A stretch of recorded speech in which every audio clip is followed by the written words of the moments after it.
प्रीनीति की जिंदगी में आज आया बड़ा तूफान।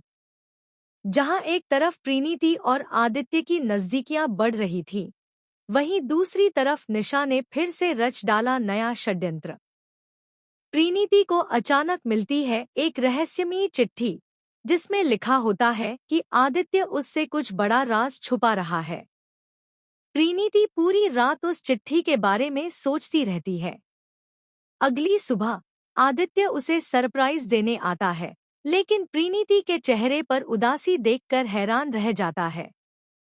प्रीनीति उससे सवाल करती है, आदित्य, क्या तुम सच में मुझसे कुछ छुपा रहे हो? आदित्य कुछ देर चुप रहता है और फिर बोलता है, प्रीनीति, सच तुम्हें दुख देगा, लेकिन अब मैं तुम्हें और धोखे में नहीं रख सकता।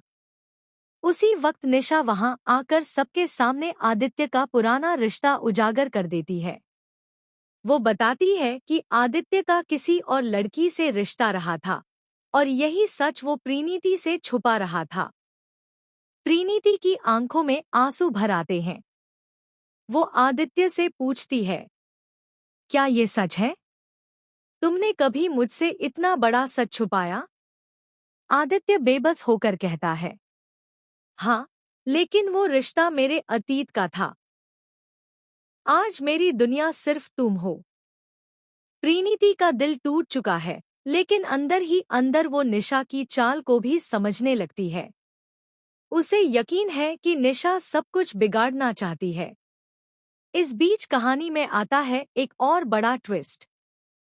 प्रीनीति को उसी रहस्यमयी चिट्ठी से पता चलता है कि आदित्य के अतीत की सच्चाई का असली राज सिर्फ निशा के पास है।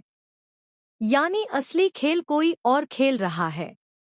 एपिसोड के आखिर में प्रीनीति खुद से वादा करती है, अब मैं इस साजिश का सच जानकर ही रहूंगी, चाहे मुझे इसके लिए सबके खिलाफ क्यों न जाना पड़े।